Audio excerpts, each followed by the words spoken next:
Hello. In the traditional motion picture story, the villains are usually defeated. The ending is a happy one. I can make no such promise for the picture you're about to watch. The story isn't over. You and the audience are part of the conflict. More human beings were slaughtered in the 20th century than in all previous centuries combined.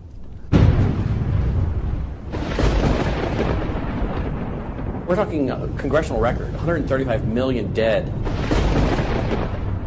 Their entire purpose was to detach our culture from any moral anchors whatsoever. You look at the changes in America since 1960, perhaps. The whole culture's been transformed. They're coming out of the belief that the village should raise the child. The village means the government. They have deliberately destroyed the American family, understanding that's the foundational block that builds a society. We've come from Norman Rockwell's America to Hugh Hefner's America. If we lose the Judeo-Christian framework, we're lost forever. The left wants you to think that the cultural changes that have taken place in America since the 1960s have done nothing but progress us forward toward a brave new world. They look at what holds society together, they understand it, but they don't want that. They want change, and they will subvert and rot every good and decent thing we believe in, because they have a vision for a new society, and that must mean the replacement of the old society. This film will show that the brave new world they seek is nothing more than the failed policies and ideologies of the communism that enslaved over a third of the world's population during the 20th century. It will show that most people on the left aren't communist, just the useful idiots Lenin spoke of, being used to promote a socialist agenda, which is the first and necessary step toward communism. They basically try to say that the state itself is ultimate, that there's nothing, no law higher than the state, and if there's no law higher than the state, there's no appeal against it. History has proven beyond any doubt that the free enterprise that freedom produces provides more for anyone willing to work than any other system. So why would the left still be pushing their socialist agenda on us? I mean, it's really just microwave communism. There's only two possibilities. They're either ignorant or they're evil.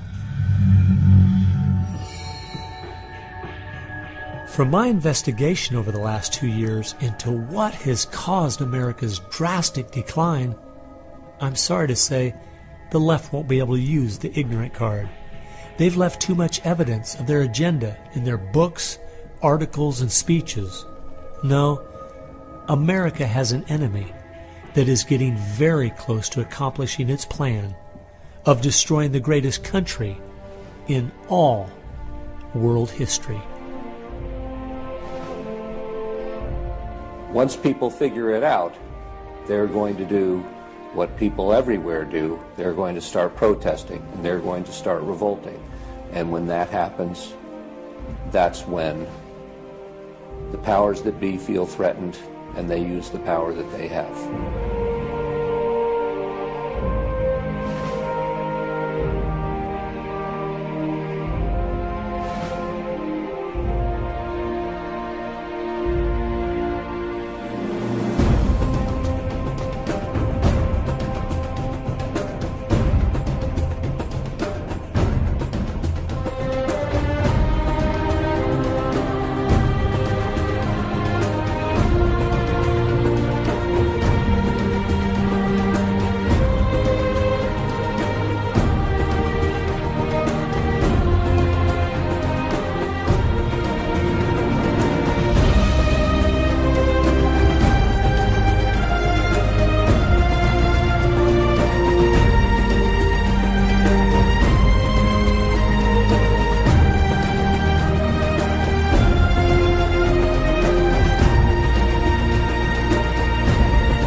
This story really begins for me back in the summer of 1992.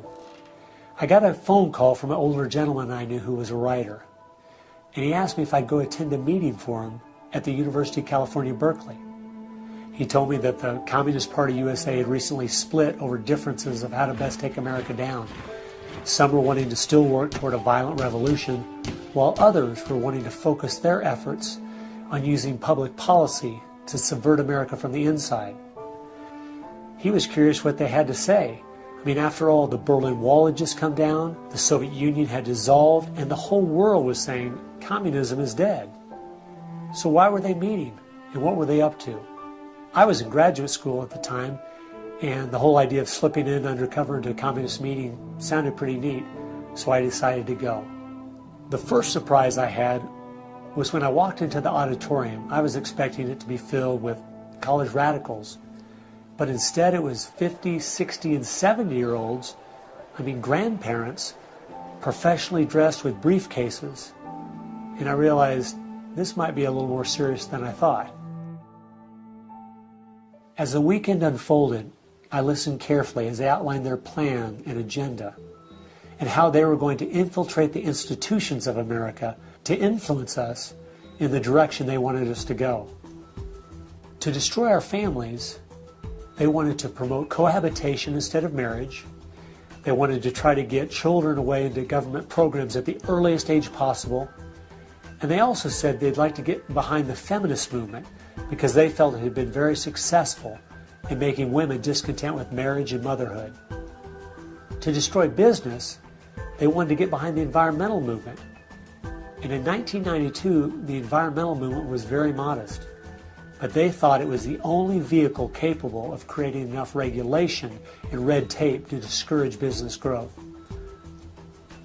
And finally, to destroy our culture of religion and morality, they said, if we can get Americans to accept homosexuality, they thought it would begin to extinguish our traditional moral values Americans held. I remember thinking at the time, this plan doesn't seem very realistic. It's not something I'll need to worry about in my lifetime. It was 15 years later, I was appointed by the governor to be a state representative in the legislature. I'd only lived in my district for 2 years, so I thought it'd be a good idea if I wrote a monthly letter to the editor. Each month I wrote on a different topic. In January 2008, as I was contemplating what to write my letter on, I thought back to the meeting in 1992, and I thought of the goals they'd outlined and where America was today, and I couldn't believe how successful they had been. Our families were totally disintegrating. The environmental movement had become the most powerful force for destroying our free markets, and hate crimes legislation was being considered in Washington, D.C. that made it a crime to even say anything against the homosexual movement. I realized people needed to know what was going on. After I wrote this letter, within days, people were protesting at the Capitol. It was the feature story on the evening news. Controversial comments have state legislators buzzing tonight. After a freshman lawmaker alleges the communist agenda has infiltrated mainstream America. It's the big story, live at 6. And over 40 letters to the editor had been printed in response to what I'd said.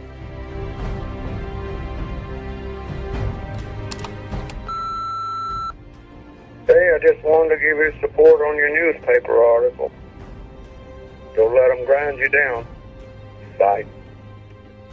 I realized then I'd hit on something. One of the letters written in my defense stated that a book from 1958 had outlined a similar agenda. And this got my attention. The book was The Naked Communist by Cleon Skousen, who had been a former FBI agent. And inside the book it documented 45 current communist goals from 1958. And as I slowly read through the list, seeing how specific their agenda had been to subvert us on the inside, I couldn't believe it.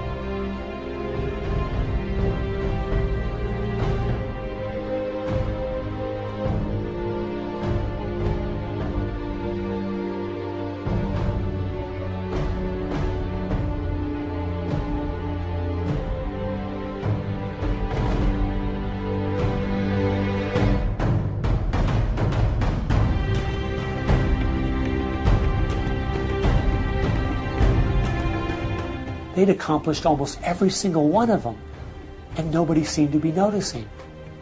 For at least the last 50 years, they'd been working actively behind the scenes, in the shadows, trying to move our people and our culture in a direction that was designed to destroy us.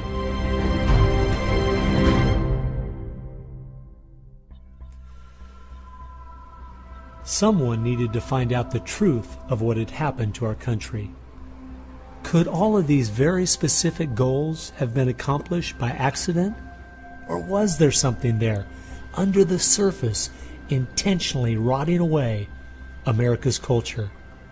I decided to go and get the facts from some of my favorite writers and speakers around the country. These are a few of the questions I asked them.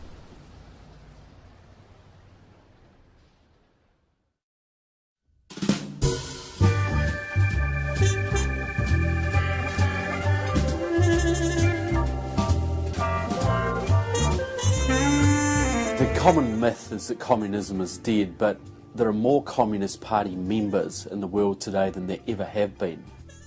One of the things the communists are doing worldwide is not using that name.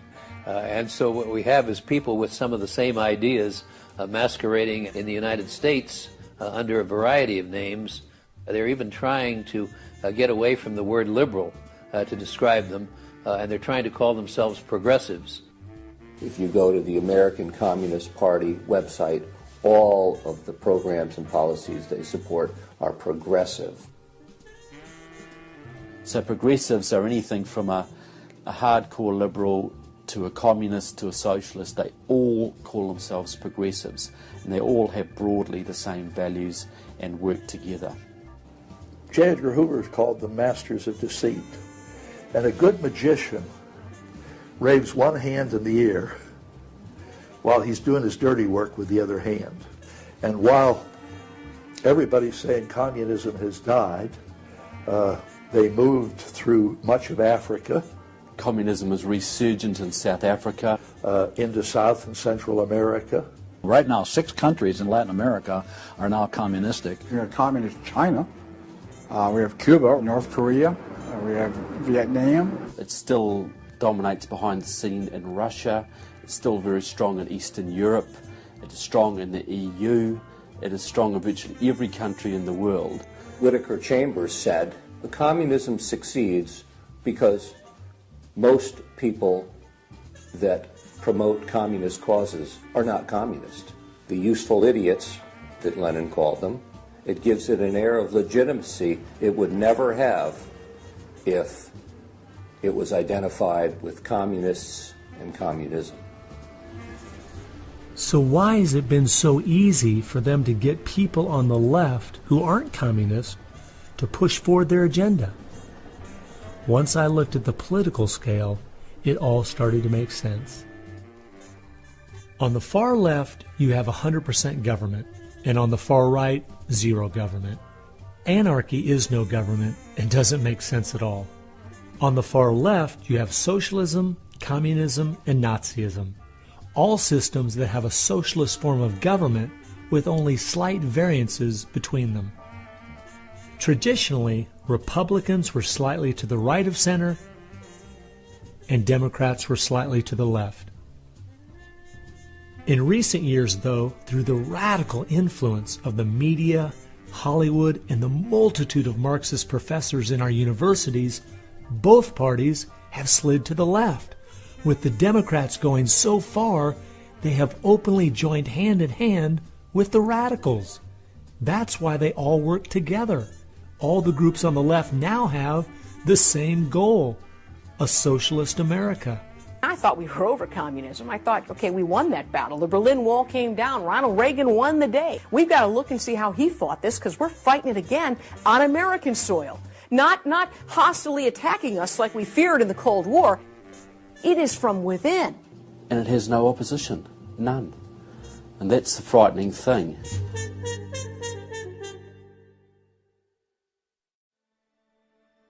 I think it's pretty clear to see communism isn't dead. They now disguise it by calling it different names, but the ideas behind it are alive and well. Almost 1.5 billion people still live in openly communistic countries. But unfortunately, most of us in America who are under the age of 50 have no idea what communism means to the people who live under it. So my next question was, what's so bad about communism? Communism is so evil. It's a completely tyrannical system. The whole history of communism is one of mass murder. Tens of millions of people brutally murdered by the communists. The mass murder of more people in times of peace in all the wars of history combined. Each of those countries where they have taken control, millions have been murdered. When you're asking for what is the legacy of Marxism, it is the greatest killing machine in all of human history. We're talking congressional record, 135 million dead due to communism. I think the real number is probably, when you add in abortions, over 500 million. The rulers lived rather well, and at the same time you had all kinds of people who were enslaved, put in prison, oppressed, so you had really the opposite of what they claimed was going to be the result of their revolutionary activities. You would think that if the 20th century was the most murderous of centuries, everyone would say, let's find out why. And the truth is, you can't even ask the question. It is verboten to ask the question because the ideas that brought about that mass murder are still being taught in our public schools today. I think one of the reasons this has happened is because there's so much confusion surrounding the word communism. Technically speaking, communism is simply the final phase and goal of socialism. And socialism is best described by two words: big government. Government controls almost everything, and they use this power to take things by force from one person and give it to another. The liberals in America sincerely believe that this isn't evil at all. It is what will finally make things fair and just. There's only one problem that pulls some of us away from this wonderful utopian vision: history. From history we see that whether it was Hitler's National Socialism or Stalin's Soviet Socialism, socialism by whatever name and in all its forms is the ultimate evil. Sooner or later, it destroys everything in its path: law, morality, family, prosperity, productivity, education, incentive, and finally life itself. The problem with socialism is that it creates the conditions for a Stalin or a Hitler to come to power.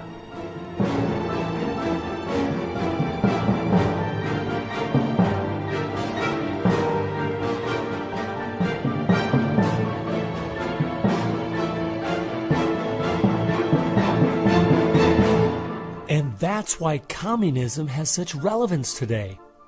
It's the final destination on the road we're traveling.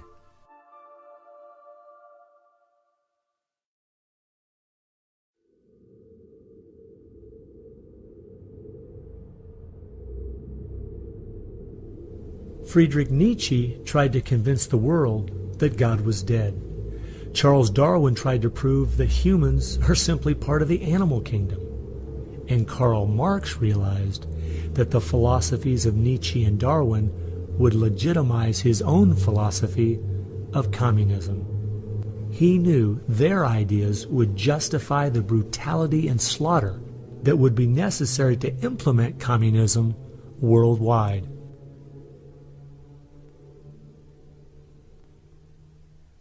It was in March of 1883, Karl Marx, the father of modern-day communism, died. The assumption that communism would die with him was a logical one, since only 9 people attended his funeral. In October of that same year in London, England, a group was forming called the Fabian Socialist Society. The Fabian Socialists decided that they were going to socialize the world incrementally. They called it socialism by evolution instead of Marxist socialism by revolution. It always worked in tandem with the communists. Some Fabians were also communists. There was a bit of interchange in membership. The Fabian socialists are slowly but surely bringing about the socialization of the world. Europe is pretty well done. They are now working in Latin America. Latin America is not just socialistic in many countries. They're all already Marxist. You have hardcore Marxists in Venezuela, in Nicaragua. El Salvador just went communistic, and of course Fidel is sitting right there laughing at this whole thing. And we haven't even figured this thing out yet. We don't even know there's a red plague coming up to meet us. We think that we're just going to watch the cartoons on Saturday morning and everything will be fine. They had a lot to do with bad stuff happening. There are two things I found that gave me a good idea where the Fabians were really coming from. First of all, their symbol was a wolf in sheep's clothing. And secondly, George Bernard Shaw, who was a leader in the Fabians for almost 50 years, said, quote, "I am a communist, but not a member of the Communist Party. Stalin is a first-rate Fabian. I am one of the founders of Fabianism, and as such, very friendly to Russia," unquote.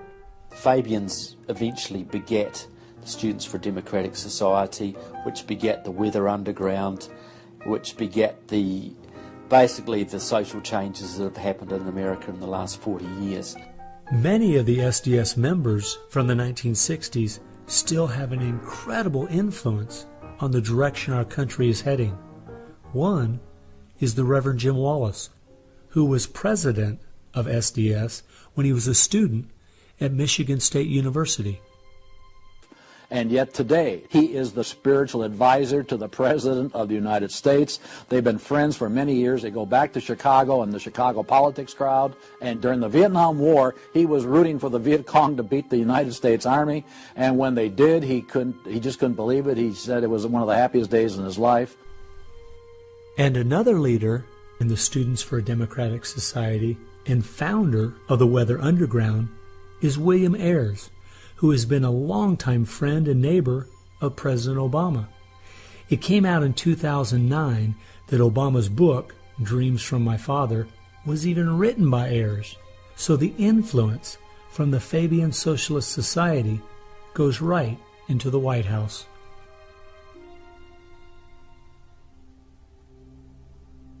The next group I found that has seriously impacted America's culture is the Frankfurt School. The Frankfurt School was a sort of an outpost in America of European socialism. Willy Munzenberg, with a few other Bolsheviks, founded the Frankfurt School. The two leading members are Herbert Marcuse and Franz Neumann. Franz Neumann was, in fact, a Soviet agent. Their entire purpose was to stand the entire educational system of the West, and the United States in particular, on its head. Bertrand Russell, who worked with the Frankfurt School, said, "By using psychological techniques to teach the children, we will be able to produce, quote, an unshakable conviction that snow is black," unquote. They established a school here. With the help of John Dewey. He helps bring these German intellectuals to America in 1933, drop them down at Princeton, Berkeley, Brandeis, to go after education and media. Included in those goals were the teaching of homosexuality and sexuality to children, the promotion of excessive drinking, and destruction of religion in the United States. That was a big one. And they basically started the social rot. Willy Munzenberg said, "We are going to make the West so corrupt it stinks." I love spending time with my family, July 4th, baseball, and apple pie, and my mind can't even comprehend that there were groups of intellectuals back in the 1930s plotting and planning how they could make America so corrupt it stinks. There are certain lines and certain limits, and the left has always pushed it as hard as they can, as far as they can, and will protect any pornographer, any deviant, any negative cultural form they can find. basically to degrade the culture. And that goes right along with the feminism of today, which was part of the Frankfurt School's desire to destroy a patriarchal society for a matriarchal society. In other words, remove the father as the loving provider, discipliner, discipler, leader of his home, where you instill virtues and integrity and modesty. That's been broken down on purpose because they knew if they could destroy the family, they could destroy a nation. And instead of having a father who leads and disciples and protects the home and provides for the family, the government steps in as a nanny state. The Frankfurt School developed the concept of cultural Marxism. Penetrate the culture, take it over, and then everything else will follow. And of course they did that, and today we've had a complete cultural revolution. As many people in America are familiar with the phrase "make love, not war," that actually came from Herbert Marcuse, who was with the Frankfurt School. So these guys went after education, they went for media, and they've been very successful in changing the entire worldview of Americans through what they call political correctness, but it's really cultural Marxism, with the goal being to destroy Christianity, then create chaos, and then move to their ultimate goal, which is from cultural Marxism to traditional Marxism, which is socialism. Most of the strategy to remake America from within started with Antonio Gramsci, who wrote over 2,000 pages back in the 1930s outlining how to take a Judeo-Christian culture down from the inside. The plan he suggested has been the main focus of the left ever since. Antonio Gramsci was a neo-Marxist philosopher. Antonio Gramsci was an Italian communist. Antonio Gramsci is probably the biggest troublemaker in the world. He's probably got more responsibility for our social ills than anybody else on the planet. He knew of the importance of undermining the morals in the character of this country.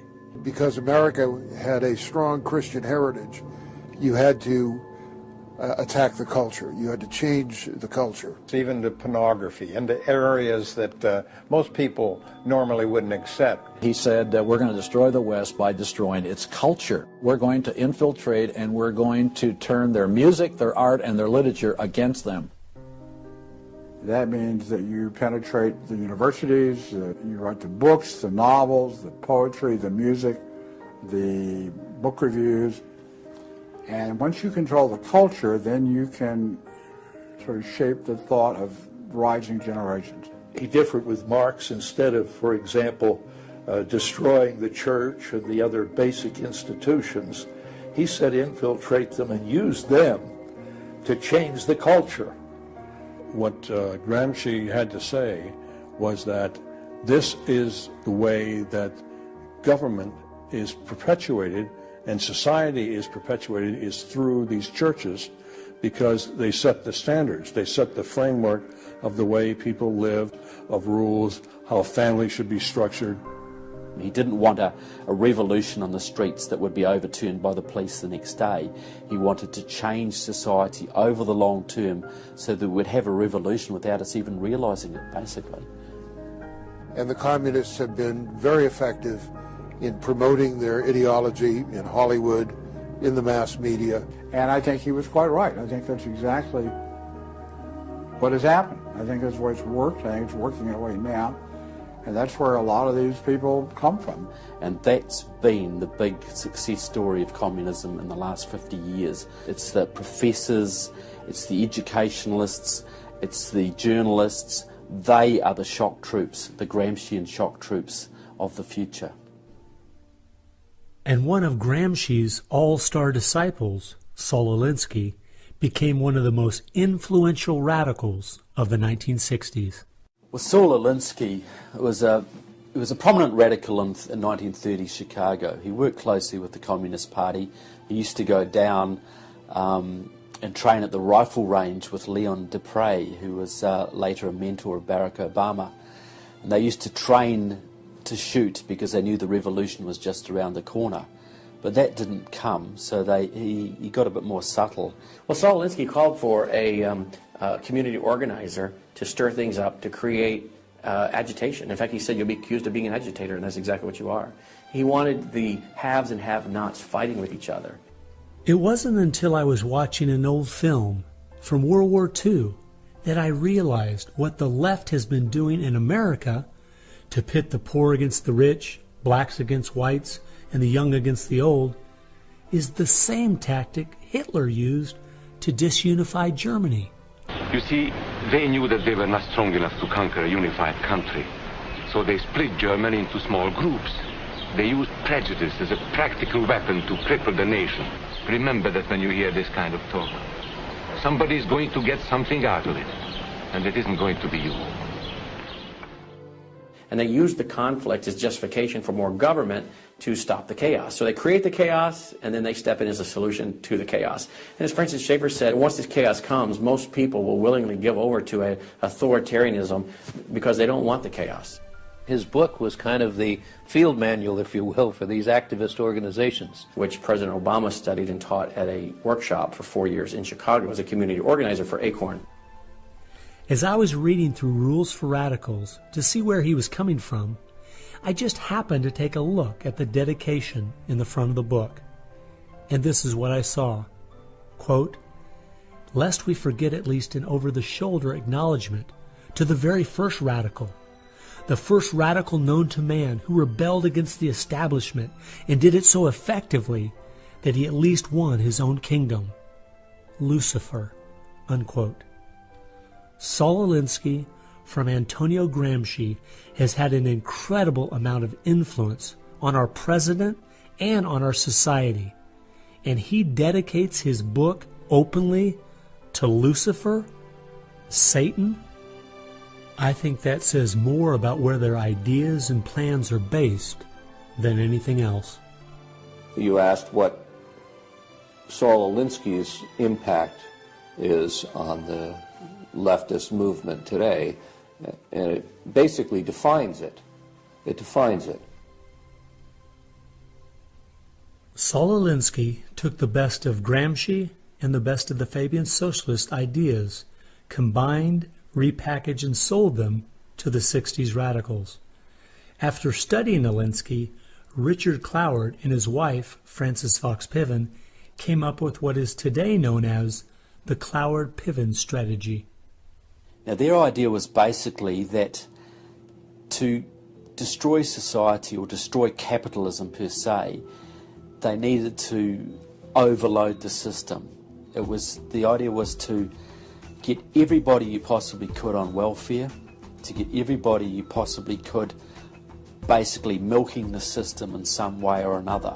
It was called the crisis strategy, and it became very well known by activists and radicals in the 60s.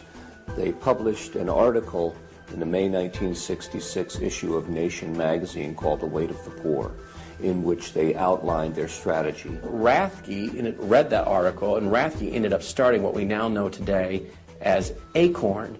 And of course, Cloward and Piven had been studying Saul Alinsky. So Antonio Gramsci gives us Saul Alinsky. Saul Alinsky gives us the Cloward-Piven strategy, this husband and wife that said, hey, let's collapse the American economy by implementing so many entitlements, so much of a welfare state it collapsed. Rathke studied the Cloward-Piven strategy. He starts ACORN. And of course, ACORN gave us Obama.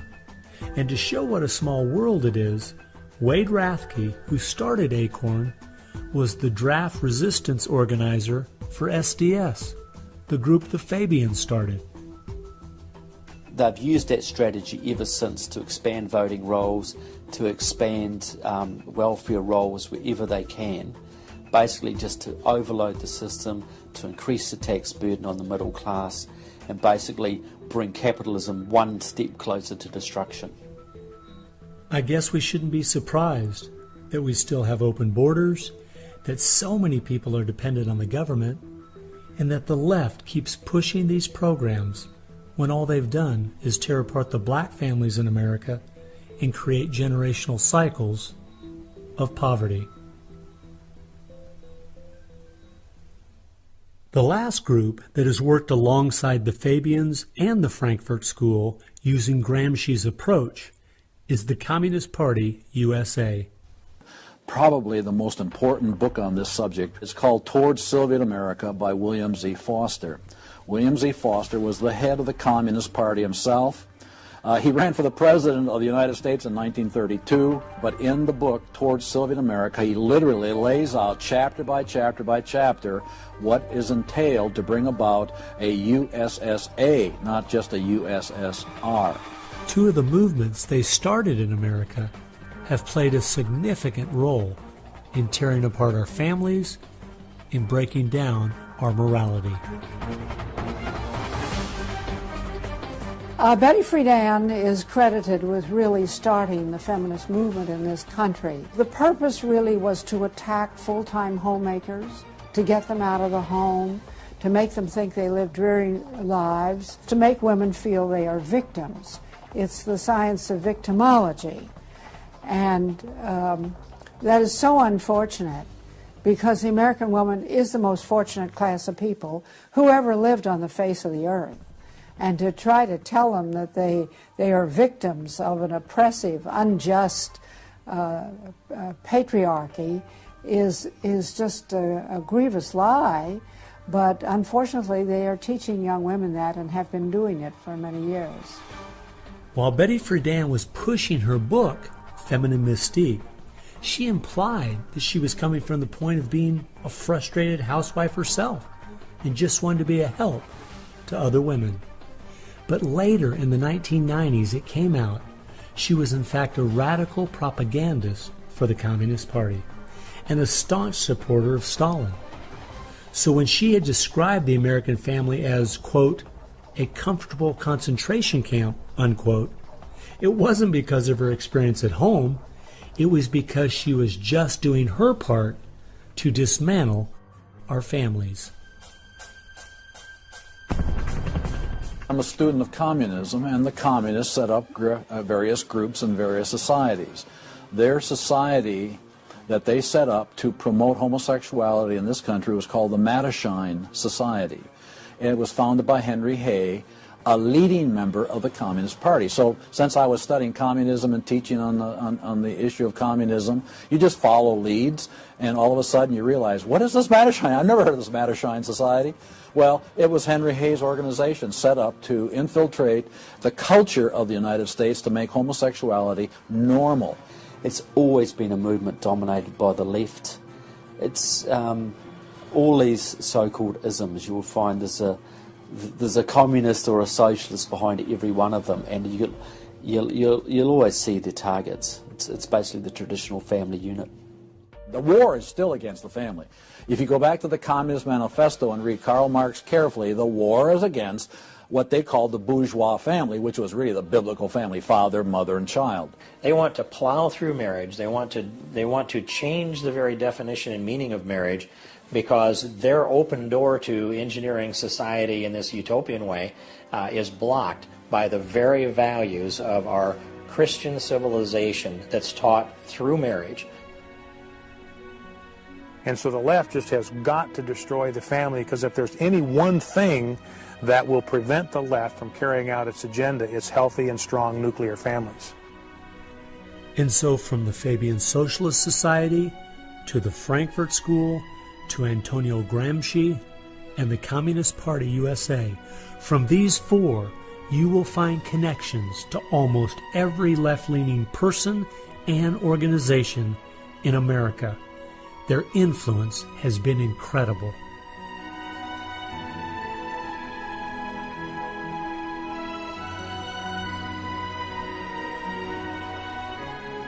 It was in the 1960s all the groups on the left seemed to realize Antonio Gramsci was right. In a Judeo-Christian society, you will never be able to persuade people to rise up in a Marxist revolution and start killing each other off. The only way to take the culture down is through penetrating the institutions of influence to change the people from within.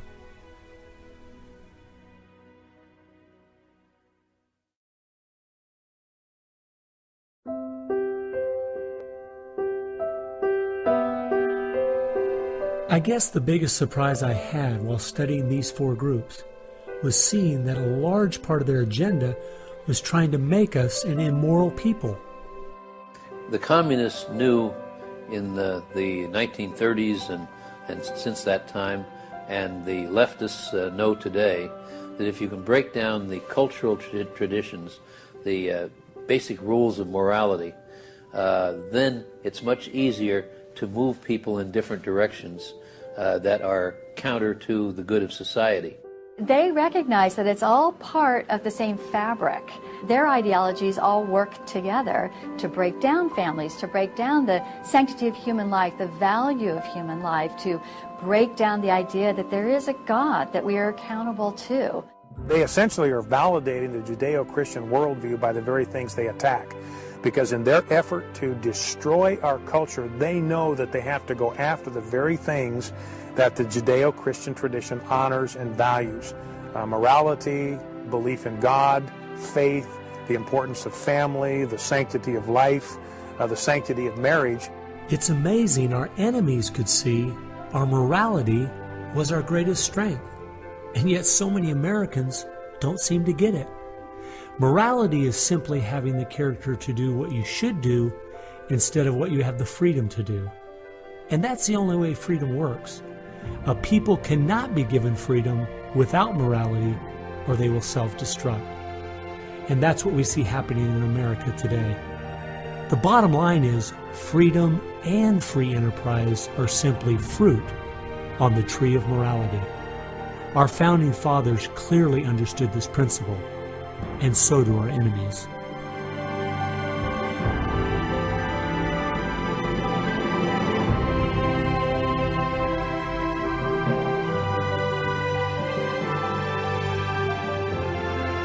There is an important fact we need to face. If we had Ronald Reagan as president, low taxes, and a strong national defense, the ship certainly wouldn't be sinking as fast as it is now, but it would still be sinking. A booming economy doesn't take care of the major problems we face. 50% of all marriages end in divorce. 40% of all children born out of wedlock. Over 3,000 women a day aborting their babies. 19 million new cases each year of sexually transmitted diseases. Schools that teach the children everything is relative. There is no right or wrong. And the list goes on and on.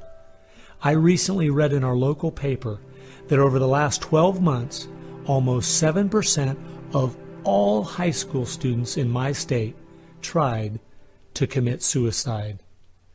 Our society is falling apart, whether we want to admit it or not.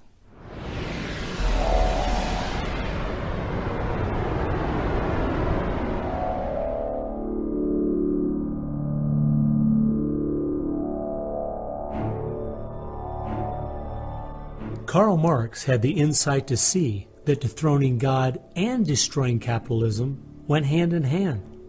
As you attempt to dethrone God by erasing the morality in a society and destroying his institutions, the family and the church, you are destroying capitalism. Because as the families fall apart and the church loses its influence, society starts to crumble. And then government has to expand to pick up the pieces. The question, as Whittaker Chambers put it, was God or man? God or man? Karl Marx was an atheist. Marx's philosophy was that people existed for the benefit of the state. What Marxism did and does, and all the other isms of the modern era, is to try to dethrone God by deifying man. You have to discredit God. He's your competition. The 20th century ushered in several ideologies that sought to devalue God and elevate man. Communism, relativism, humanism, they all deny that there's a God, and they claim that by doing so they're really elevating man. But if you look at how each of those philosophies end up working out in real life, there are always some classes of human beings that don't deserve the same value or rights as anyone else.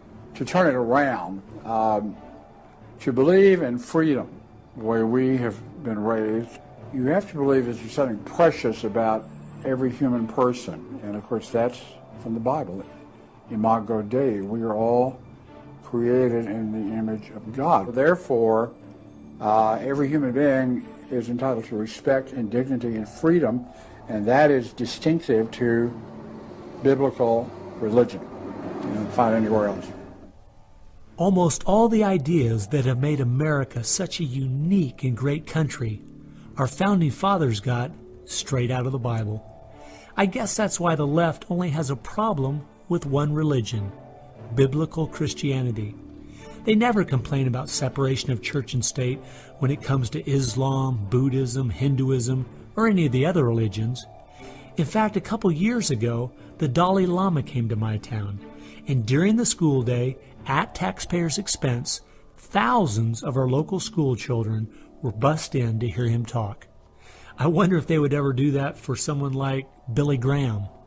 No, they must destroy the Bible's influence in America so they can step in with big government in its place. It's an age-old question. Are we going to believe in God, or are we going to play God ourselves? Essentially, for the left, the choice that they see very clearly is people are going to depend upon God or they are going to depend upon government. They want people to depend upon government, so they have to destroy faith in God. At its core, it's a rebellion against God and God's laws. And that's what the battle is about. That's what the assault is on. That's why Christianity is a target. And that's why we saw the gulags in the Soviet Union. We saw the concentration camps in Nazi Germany. And all the ideologies that elevate man end up devaluing certain human beings. Dictators of the left, Hitler, Stalin, Mao, Castro, and all the others, always have come to power by acting like they're going to change things to make it better for the people. Yet history has shown us the devastating results that have happened every single time.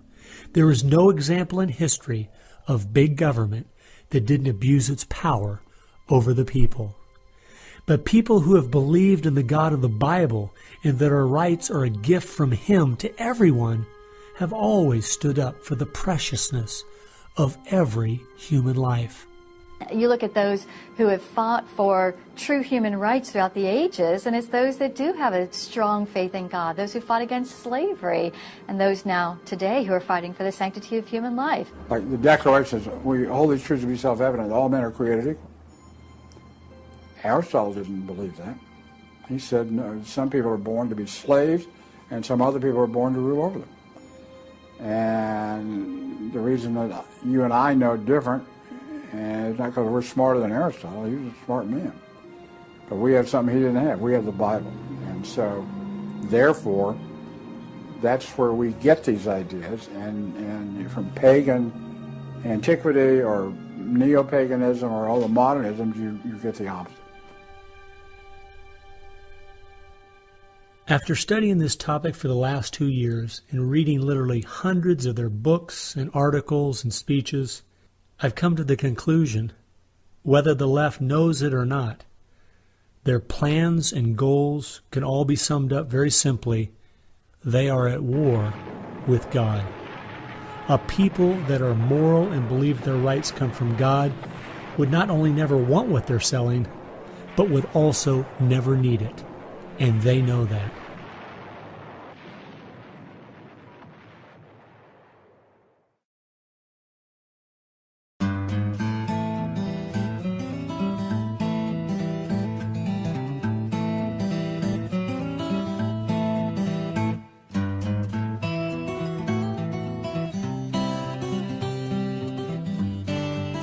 It's obvious if you're trying to subvert a country, you want to control the news. You want to control public opinion. A lot of people realize, well, there's a biased media, and most people know that. Even the Washington Post admitted it. Yeah, we were biased for Obama, so what? And when you enter into the equation, so what?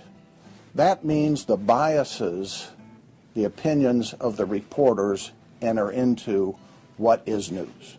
They decide whether you have a right to know. And it's no longer a bias. They turn from just political bias to activism. They go to the places that influence, or I should say, where they can have leverage. Generations of journalists have been trained to interpret events, interpret the news, not report the facts, interpret the news. They do not deal in facts because facts aren't effective for them. They have very few facts on their side. They've gone into and penetrated these major areas to where they can influence it in the direction they want to go. We've seen a massive shift away from old-fashioned objective news reporting to what he called interpretive reporting, what others call advocacy journalism. And it's advocacy for a cause. And as a result, we have a news media in the United States that is extremely liberal at the present time. Which was a major, major goal, to control not merely the newsprint, but the television media and Hollywood. Stalin said himself, if I could control Hollywood, I could rule the world.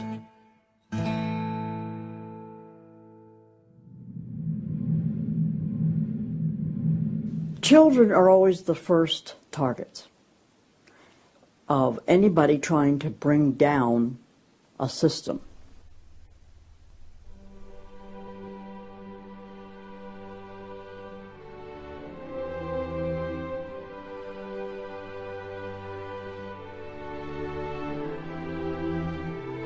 John Dewey is believed to be the most influential man in the whole area of public education.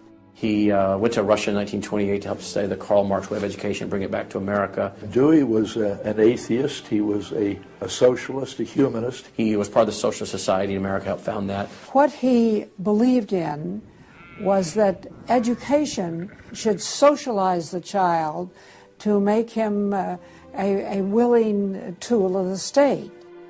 It might be surprising to some that the man who is still idolized as the father of public education in America is the very man who did everything in his power to dumb down our children so that they would willingly accept his vision of a socialist America. It started with Dewey in the early 1900s. It expanded, really expanded since the 1960s. The hard left gets control of the teachers' unions and the training colleges. If you've got those two institutions, you can pretty much dictate all educational policy. The people who were demonstrating against our country and against our government in the 1960s have now become tenured professors in the universities. So they're the ones who are writing the textbooks, teaching the teachers, running the teachers' colleges. And it's self-perpetuating, because once you have the universities, then you train more cadres and more and more and more. And they discovered that they could do more to remake our country by going into the schools than they could by throwing bombs. I believe the average patriotic American underestimates the importance and influence education has on their children. That's how the large majority we had in 1980 to elect Ronald Reagan in a landslide has been lost. It's not because the other side has had lots of children. No, they're aborting theirs.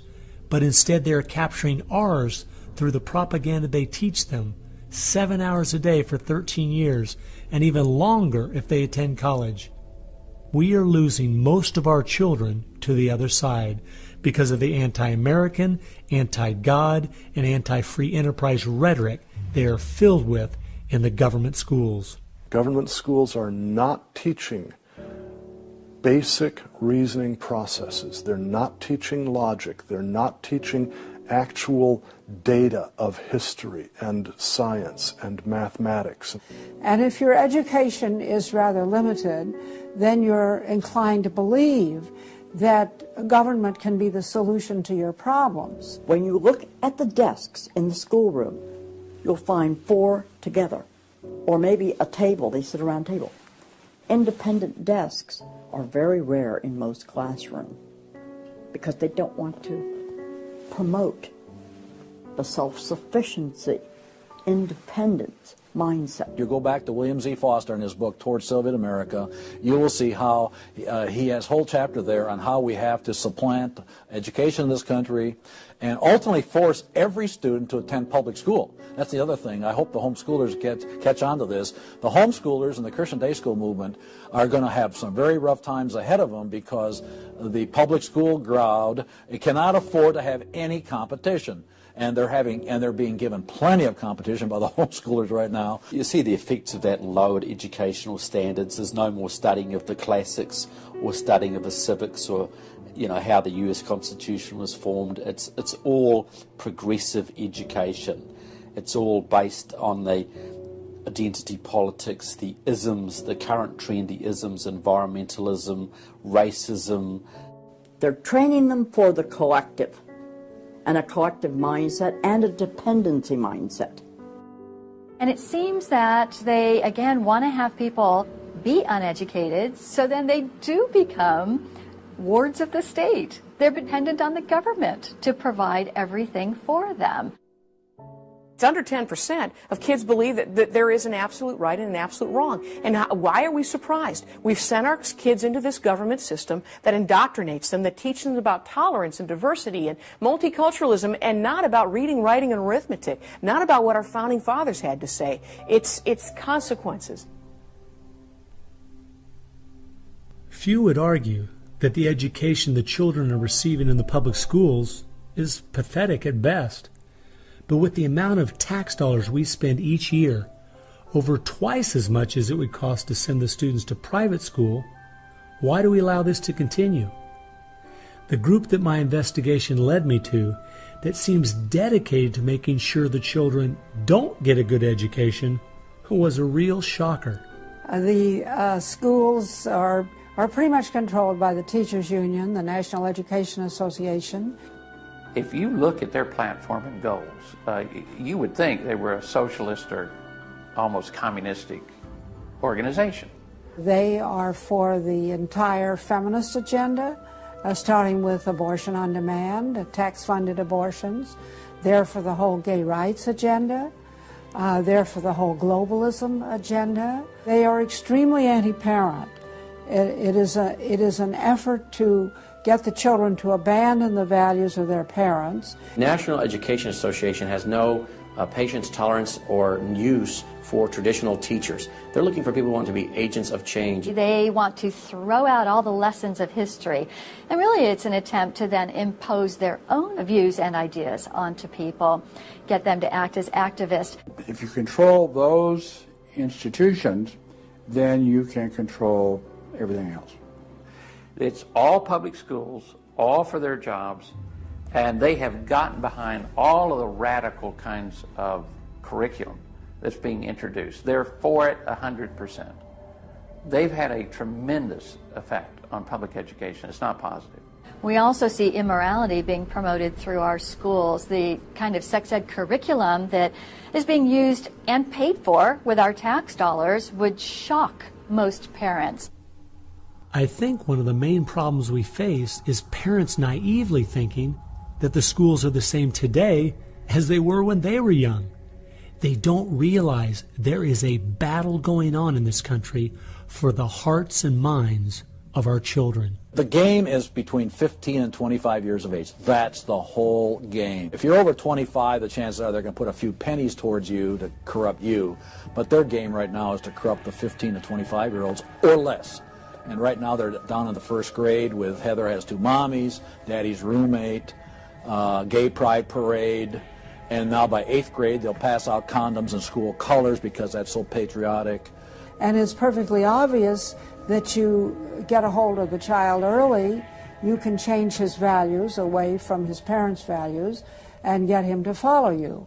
And they're very open about saying that. The National Education Association has passed resolutions saying they want children from birth. Isn't that interesting? The Communist Manifesto also thought the state should take control of children at birth. The left has always been good at disguising their real agenda by coming up with phrases made from words we are very familiar with, but then giving them new definitions. Social justice is the current phrase of choice and is being used to teach children the failed Marxist ideas of yesteryear are what they should strive for today.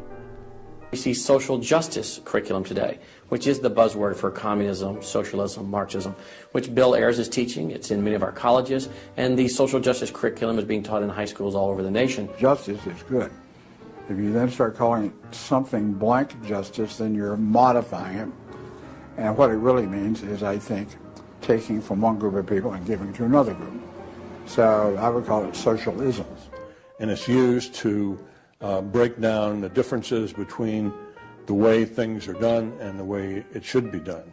So when they're teaching social justice in the schools, they're not talking about free enterprise and capitalism and individual self-responsibility, all the things that made America great. They're talking about the things that made Europe and the Soviet Union and China so bad.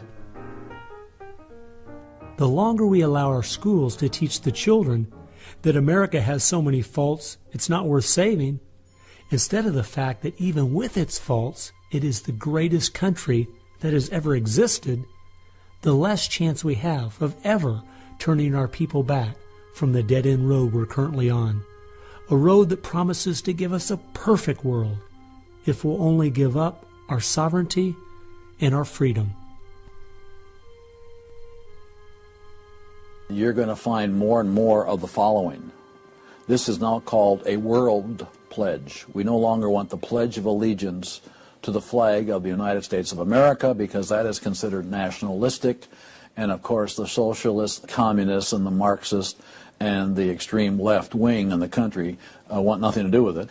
I pledge allegiance to the world, to care for earth, sea, and air, to honor every living thing with peace and justice everywhere. This came out, first of all, in Superior, Wisconsin. So Superior, Wisconsin was their guinea pig, and there was very little said against it, and so it would then go to the next and the next and the next, and before long you'll have the whole school system standing up saying, I pledge allegiance to the world instead of I pledge allegiance to the U.S. The public schools right now, if you'll read Towards Soviet America, have nearly accepted every item that William Z. Foster said we needed to place into the public school curriculum. And we're seeing the results. You know, people are not as informed as they once were. They think in different ways, and they think in the way that the left intends them to think. Antonio Gramsci realized that if you can take over the institutions in a culture, you will be able to use those to influence society to create the socialist man you want. I think the most brilliant part of his plan was that he realized you could not only create a man that wanted big government to take care of him cradle to grave, but, and this is the genius of Gramsci, you could create a man that needed big government to take care of him cradle to grave. A man so dumbed down and so minimized in society, he wouldn't have the intellect or character to take care of himself. The reason this is so deadly for America is that once we have a certain percentage of the population in that category, our limited constitutional form of government is no longer possible because too many people won't be able to exist in that framework. We are approaching that tipping point rapidly.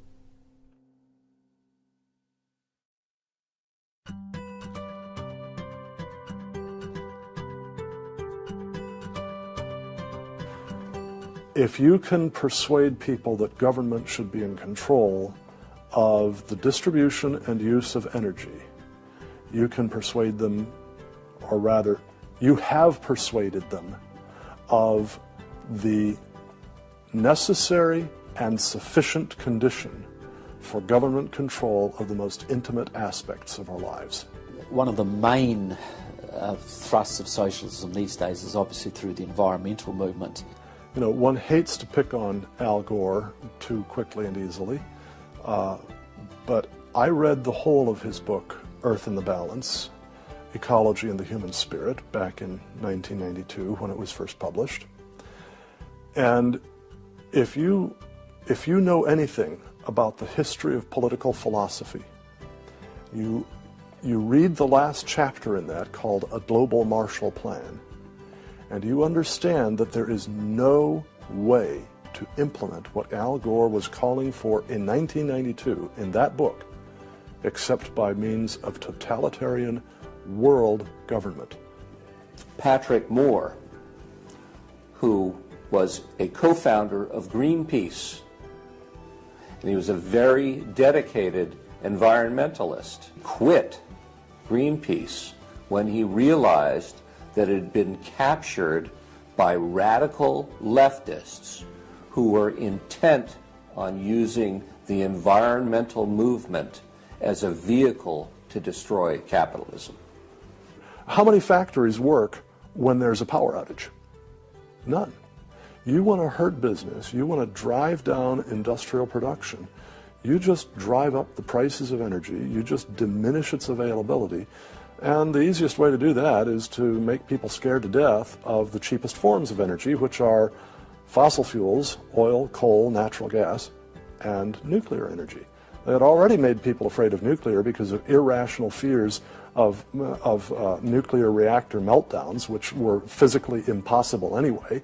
But then they had to figure out a way to make them afraid of fossil fuels. Well, the way to do that was to say they're going to cause catastrophic global warming. So I used to think this was just one great big distraction. If they want to put their energies toward the environment, but now I see that this is now being turned around and used as a tool to further a socialist agenda. Charles Rubin, a political scientist who wrote the book The Green Crusade, has told this story extremely well. Environment comes from a French word meaning surroundings.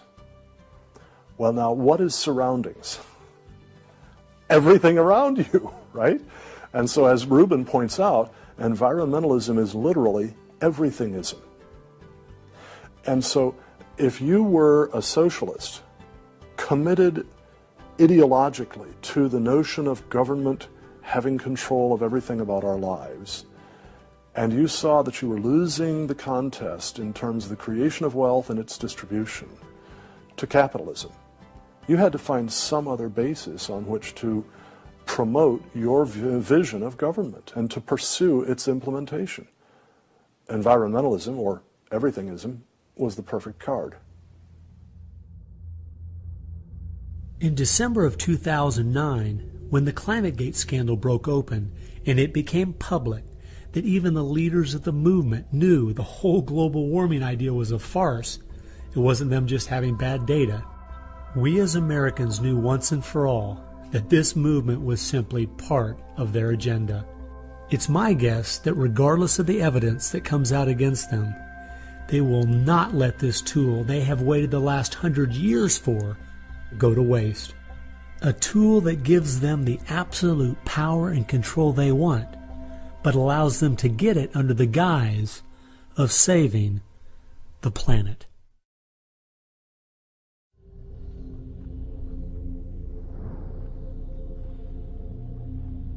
He was born of left-wing parents. He was mentored as a young man by a Communist Party member called Frank Marshall Davis. Now, Davis joined the Communist Party in Chicago, and he was very well connected there.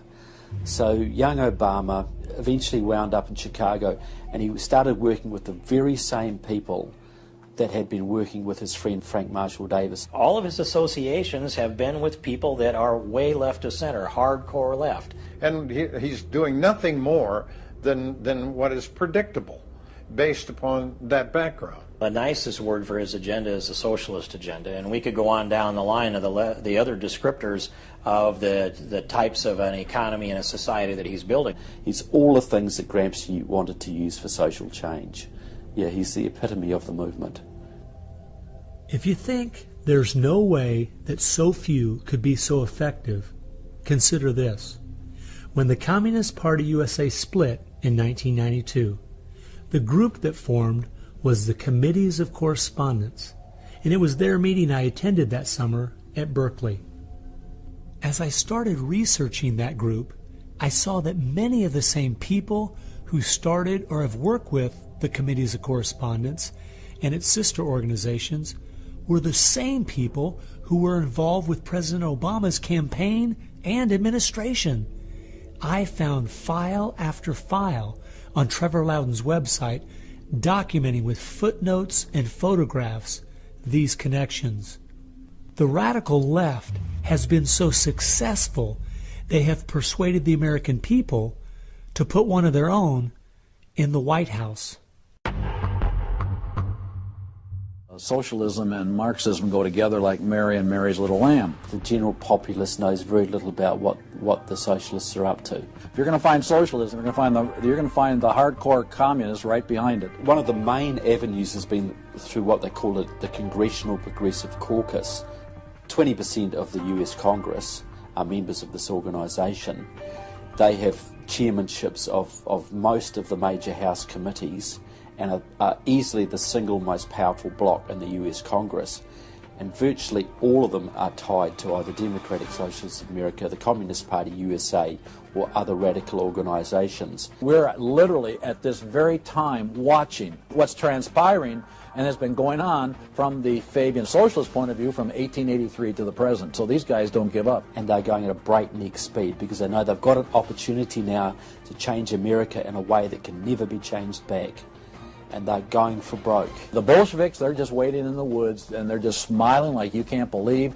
You just read the Communist Party USA blog and they just can't believe their good fortune. Every time they turn around, they just can't believe this is happening. They're like me. I'm a Christian conservative and I can't believe they've been so successful in doing this. The left has started multitudes of foundations and nonprofit organizations, many of which are using our tax dollars to grind America down.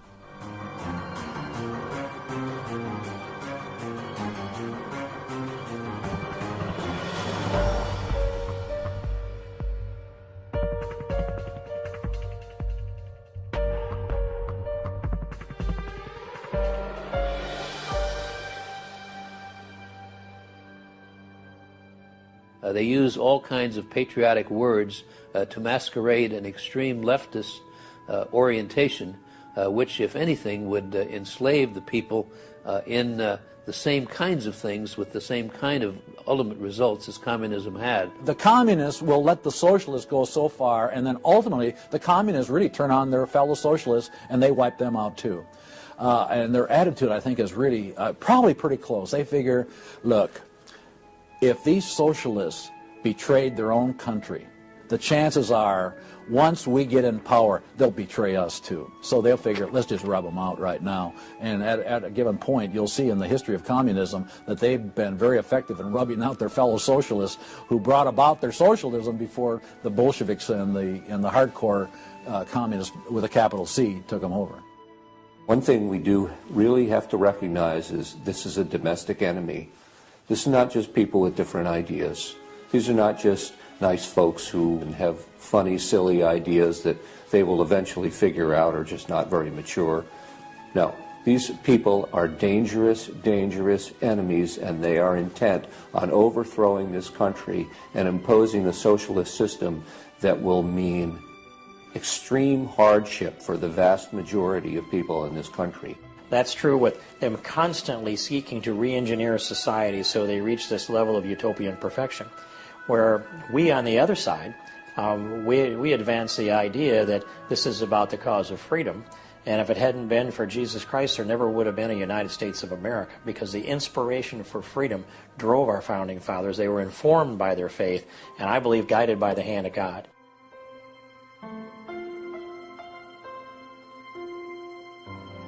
No. No. Perhaps treacherously close.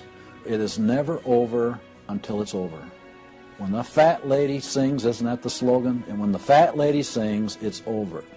Now, she might be clearing her throat. We saw the great country of Germany in the 1920s brought to its knees. Hitler came into power and destroyed the country. We see countries like Zimbabwe in Africa, which was once a prosperous breadbasket, now just wrecked. Argentina was destroyed by the socialist Perón in the 50s. It was one of the richest countries in the world. So, no, we're not at the point of no return, but it's getting pretty late in the day. There's no time to be casual, that's for sure. We've spent too many years thinking, because we have Republicans in office or the stock market is doing well, that everything's okay. This is why the left has gained so much ground. It doesn't matter who's been in office. They've just continued pushing forward with their agenda. Well, I believe this is our last chance to push back.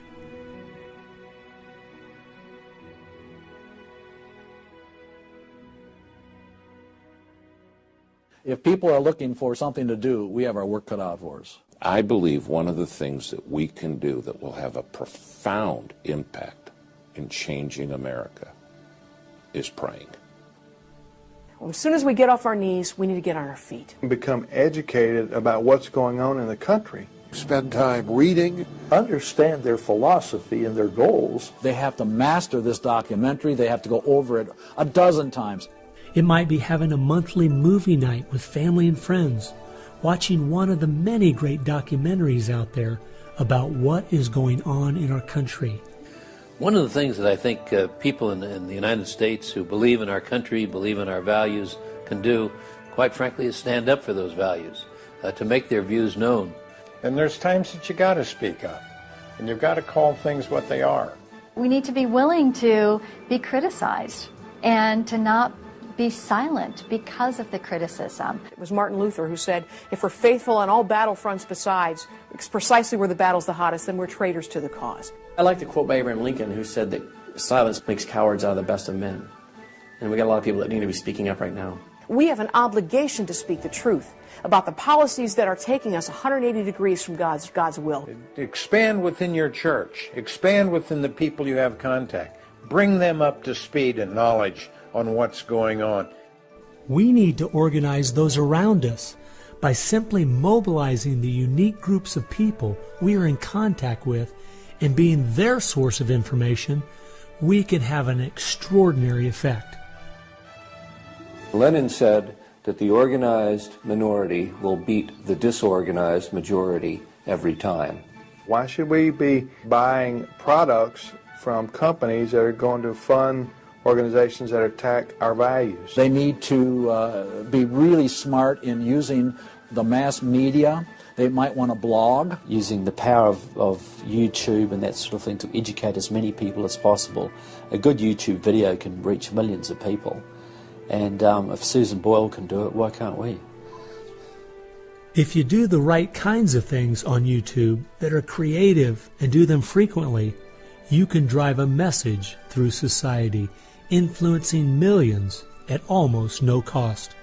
We need to be the people who graciously but consistently make contact. And express to those folks we elected what we want them to do, and what we believe in, what we think is right. And if they don't follow those things, then we need to make efforts to get them out and get other people in that will. Pick the good ones and stick to them. Don't waste your time on people who won't stand up for their country. All the others are making contact. The people who really want to honor America need to make contact. We also need to be influencing our own families.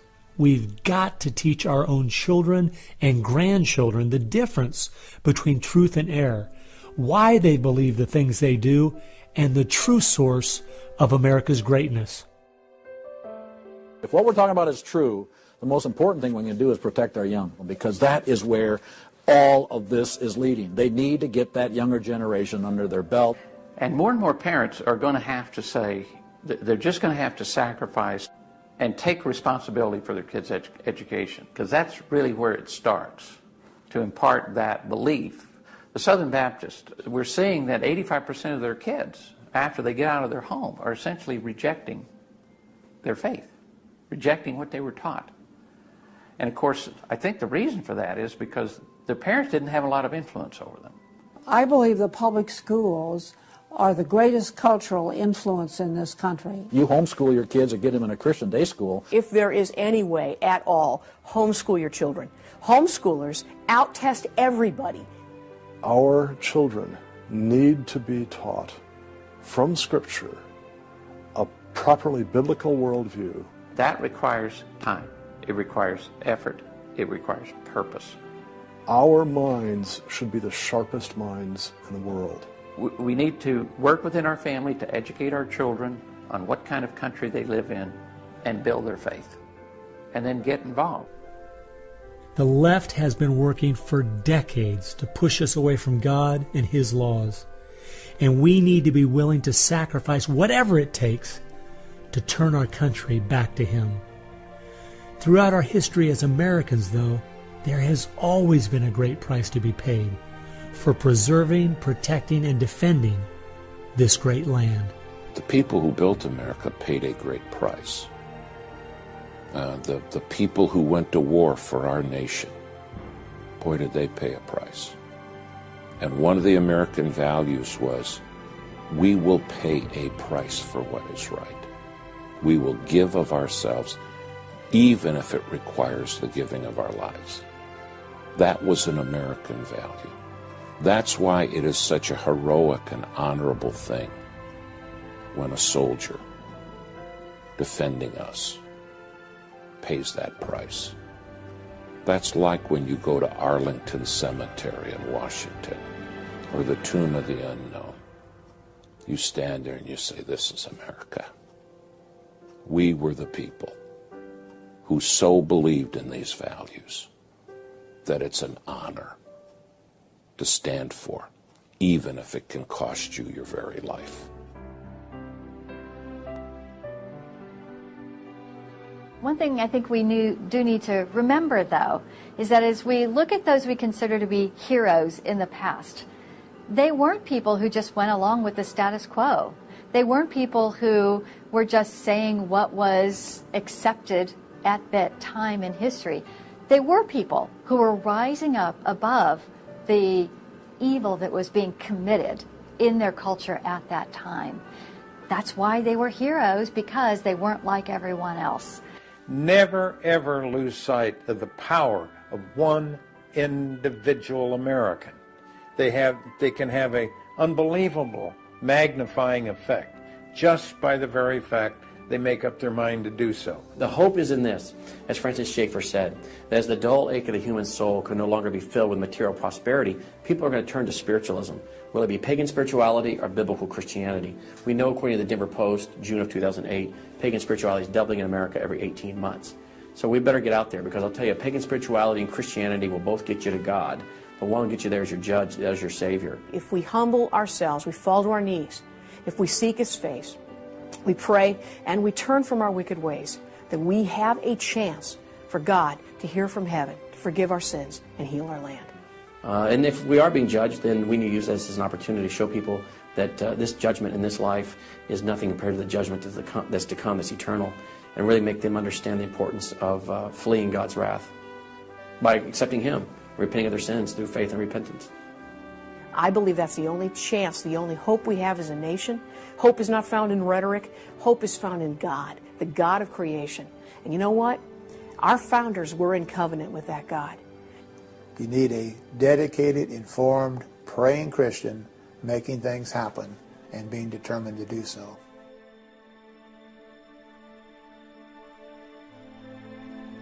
Time has only allowed me to present a fraction of what I found. The reason I called this film Agenda is because I wanted to make a clear distinction between what I was researching and all the conspiracy theories out there. The dictionary says a conspiracy is an evil plan formulated in secret by two or more persons, but an agenda is simply a list of things to be done.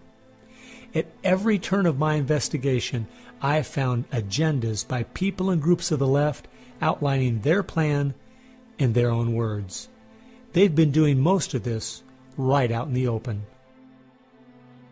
Some of you might be thinking, these Marxist ideas aren't the most serious threat we face. What about militant Islam, our open borders, the national debt, or even China? Well, I agree. America is facing so many serious threats right now. But the reason I believe this is the most dire is because it's destroying us on the inside. Through the political correctness and dumbing down, it's causing us to lose our ability to call evil evil and stand against it. I fear for our country. If we go along business as usual, not informed, not aware of what's going on, then the very small minority that have a plan and are great at organizing the uninformed and misguided will make sure their plan is carried out. I hope you realize it won't just be your children and grandchildren that pay the horrific price of living in the society they're trying to create. No, it will be far worse than that. Every time a civilization goes down or a country goes down militarily or economically, somebody else fills the gap. Now, if you look around the world now, it's going to be China, which is massively arming. You've got Russia, which is becoming increasingly belligerent. You've got the radical Islamic world, which works hand in glove with the Russians and the Chinese all the time. You've got a virtually red Latin America. You've got a neutral socialist Europe. So America hasn't got a lot of friends left in the world. Now, that's just not going to affect America. That's going to affect every single remaining country in the free world. Who's going to stand up to China if America doesn't? Who's going to stand up to the Russians? Is Europe going to do it? Australia, New Zealand, Canada? Not a chance. If America, and this is the point I think Americans need to comprehend, if America goes down economically, it will go down militarily. If America goes down militarily, we all go down. The free world is finished, and it will be finished for a very, very long time.